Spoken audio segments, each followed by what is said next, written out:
Summer is finally here, which means it's time to get outside for lively events at the Seattle Center. The Pacific Northwest Ballet is recognized internationally, and now P&B is offering a class designed to support dancers with different abilities.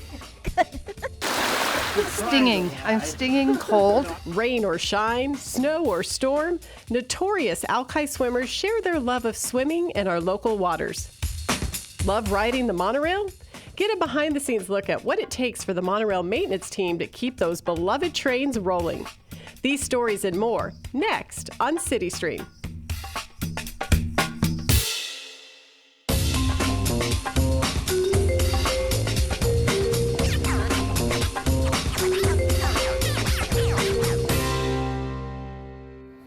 Hello and welcome to City Stream. We're excited to bring you the show this week from the Seattle Center. I'm Nicole Sanchez.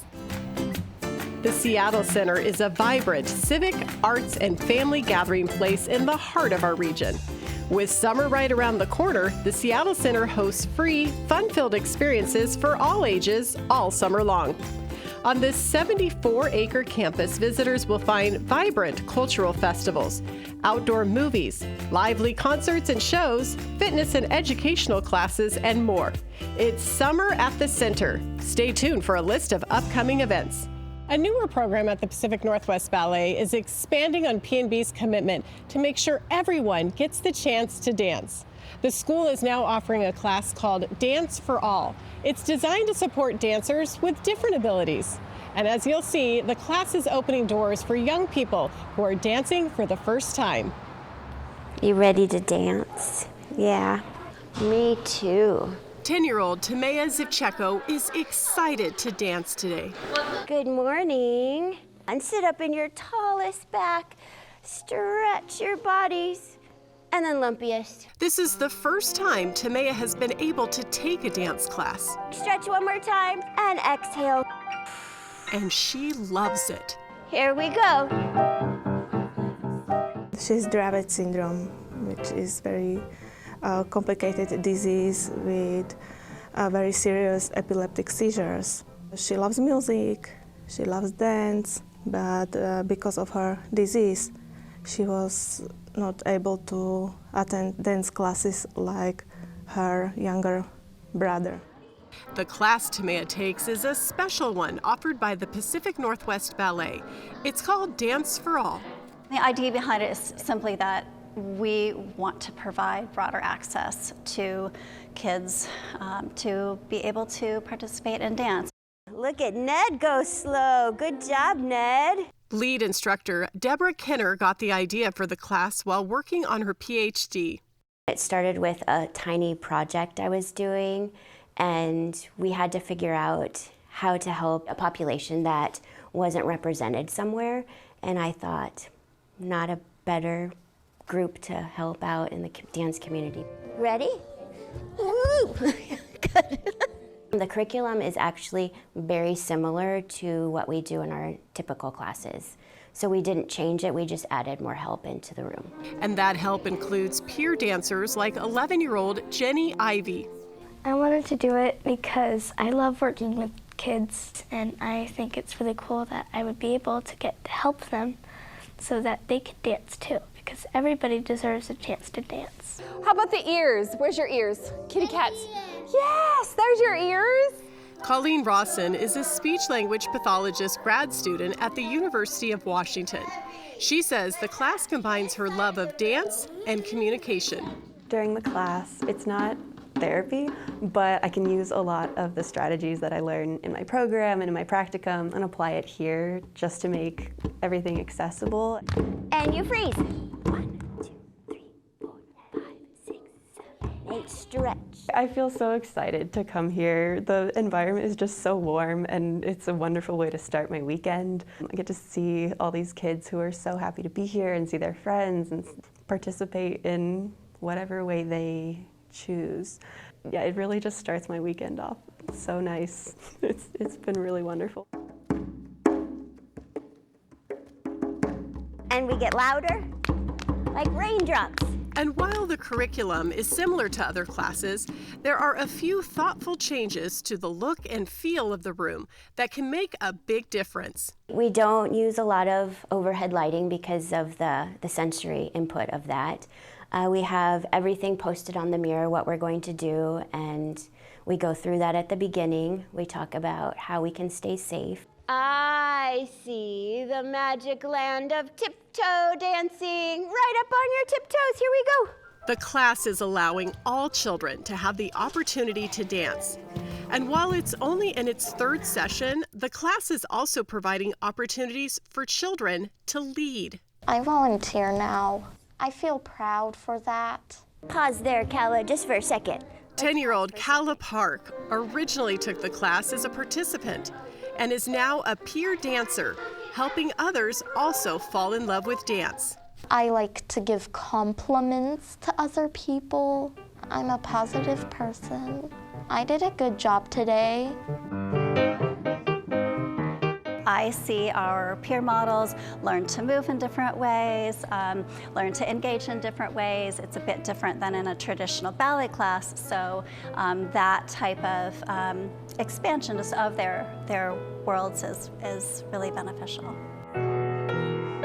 Every student is an opportunity for our team to learn and grow, and our team is very strong. So combined skills together has been really neat to learn from one another and to just keep growing every class we grow. Learning and growth that is opening doors and touching lives in powerful ways that are being changed forever. Now she is proud of herself, that she takes dance classes like her brother. She's more confident, proud, happy that she's ballerina. And now we stretch wide. Remember that starfish we talked about? Programs like Dance for All are so important to the disability community, but also the community at large. Learning how to support dancers and just people across the ability spectrum is important to how we are as a society and how we can treat each other. Okay. Do you like dancing? Yeah. Are you ballerina? It means a world for me because this Dance for All makes a big change in her life. Urob lastavičku. Lastavičku. Trošku hore. To see your child be happy. Good job. This is all you want. To learn more about Dance for All and the other classes offered by the Pacific Northwest Ballet School, just go to their website. It's pnb.org. Ever considered doing a polar bear plunge or swimming in our local waters? One group of brave open water swimmers meets weekly to do just that. We'll explain as City Stream continues. We are the everyday storytellers of this great city. We are Seattle Channel, a gateway to everything Seattle. The intersection between government, culture, news, and the ever-unfolding story of the city we call home. So follow your curiosity and come explore Seattle with us. Seattle Channel.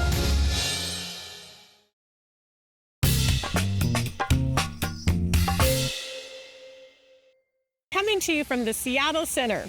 You've probably heard about cold plunges, but what about folks who take things a step further? Some in the Seattle area are enjoying the growing hobby of open water swimming, braving frigid temps for a workout in Puget Sound, many without even wearing a wetsuit. Producer Michael Crow shares their story.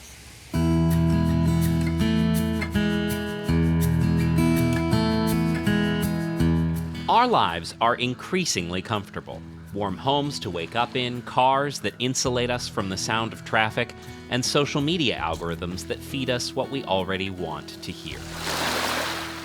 But when was the last time you chose to be uncomfortable? I'm feeling stinging. I'm stinging cold. For those gathered at Alki Beach in West Seattle this Saturday morning, that's part of the appeal.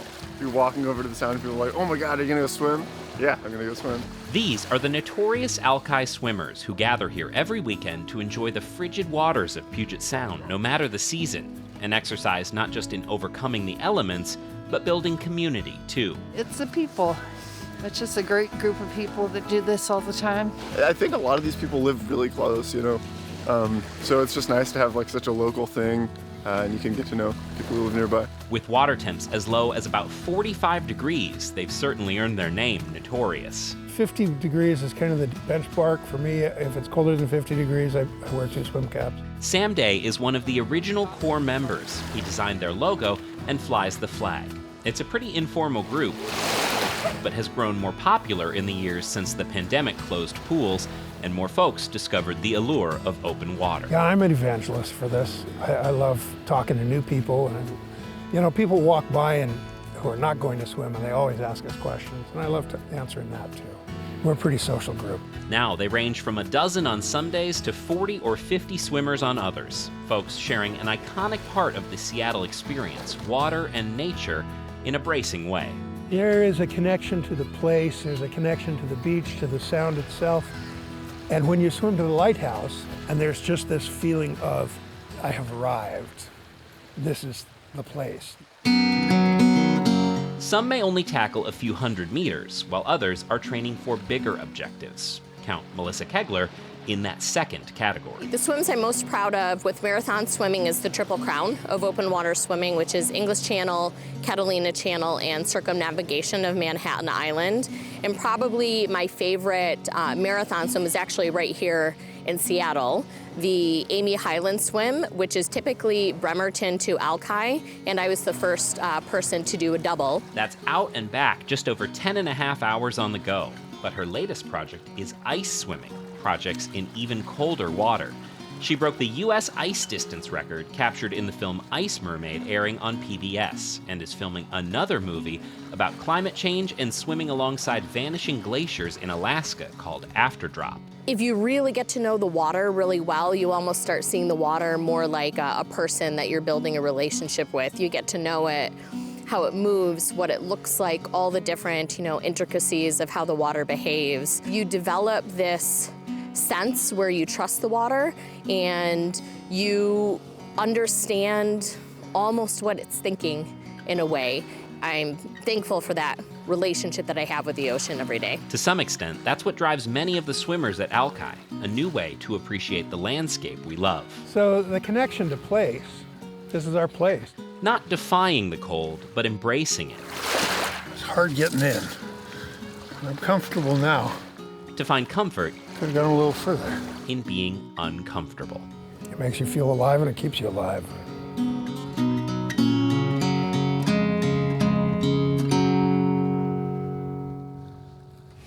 A warning, if you're planning on trying open or cold water swimming for the first time, don't go alone, and it's definitely for advanced swimmers.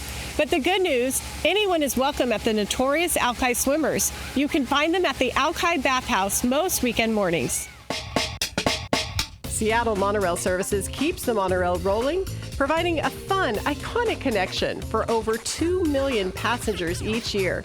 That story as City Stream continues.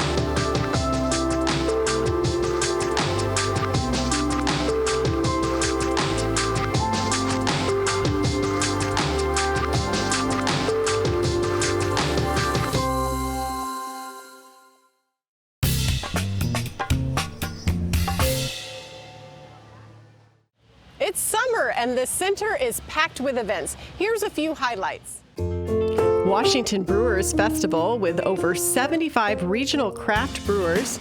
Seattle Pride Fest.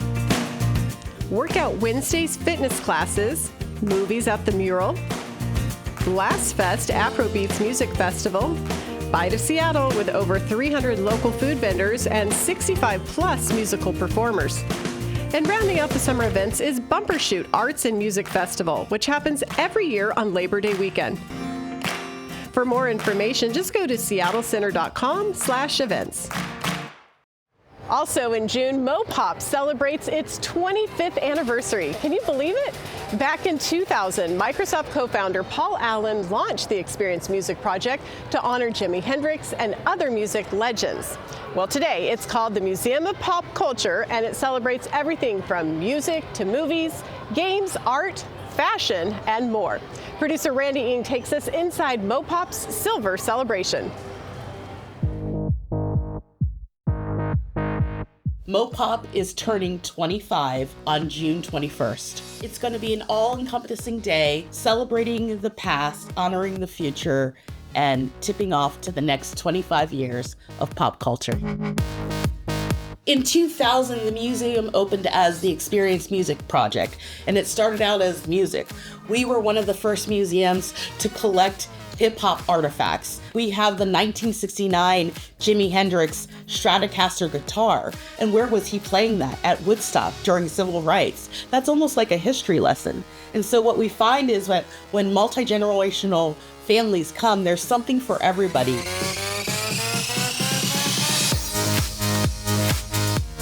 A lot of people ask me what pop culture is, and it goes in so many different forms. Art, gaming, music, film, fashion. It's multi-generational. It's keeping up with the culture. It's changing every day. It's inspiring young minds to be the artist, the creator, the filmmaker, the curator, the reader, the writer, so many things. And if you can walk in our museum and experience those moments and spark that inspiration for you, we don't want to tell you what pop culture is. For me, you don't define it. It defines us. We in turn define it. Most recently, Congresswoman Jayapal and Congressman Newhouse sponsored a bill to the White House so that we could be the National Museum of Pop Culture. It would give us just more credibility around what we do, preserving legacy and artifacts, and educating kids from the community and around the world. We're celebrating a quarter century of pop culture. We're going to have some of our sound-off artists come back, so you'll see live performances, all types of programming in the museum. You're going to be able to see our new renovated cafe and lounge, so taste some tasty bites from local sustainable food, honoring a quarter century of pop culture, and celebrating our 25th anniversary.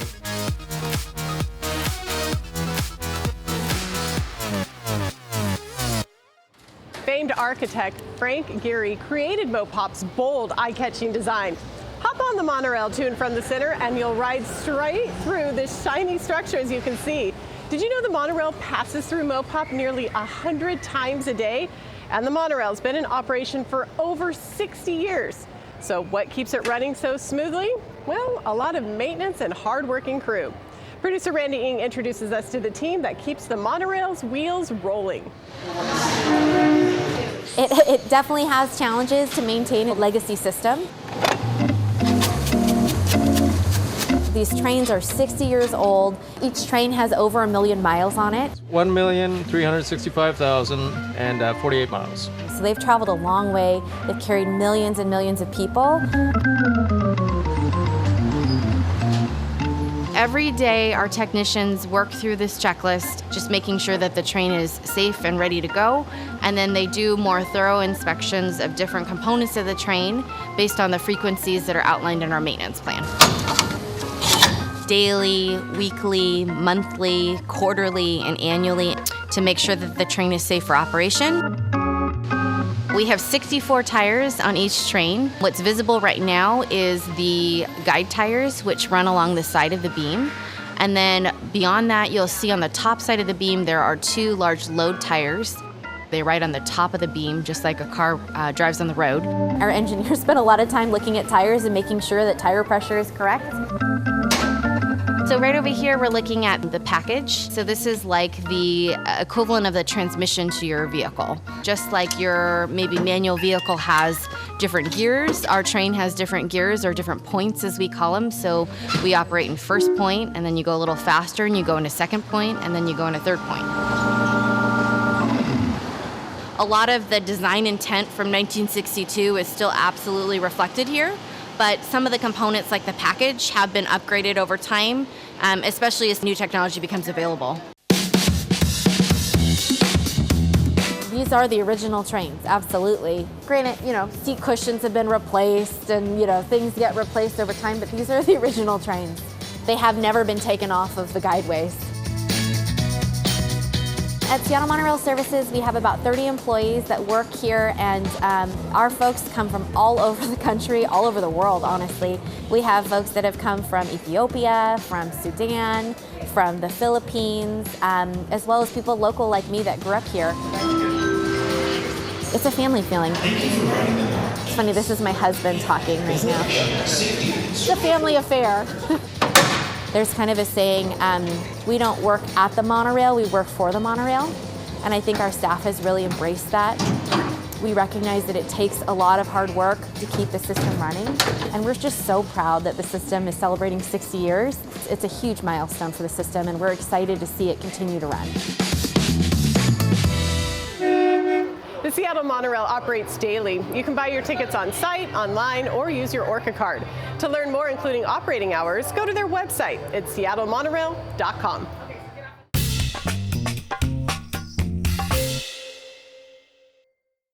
Well, that's going to wrap up this episode of City Stream from the Seattle Center.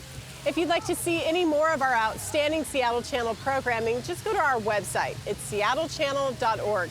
I'm Nicole Sanchez. Thanks for watching.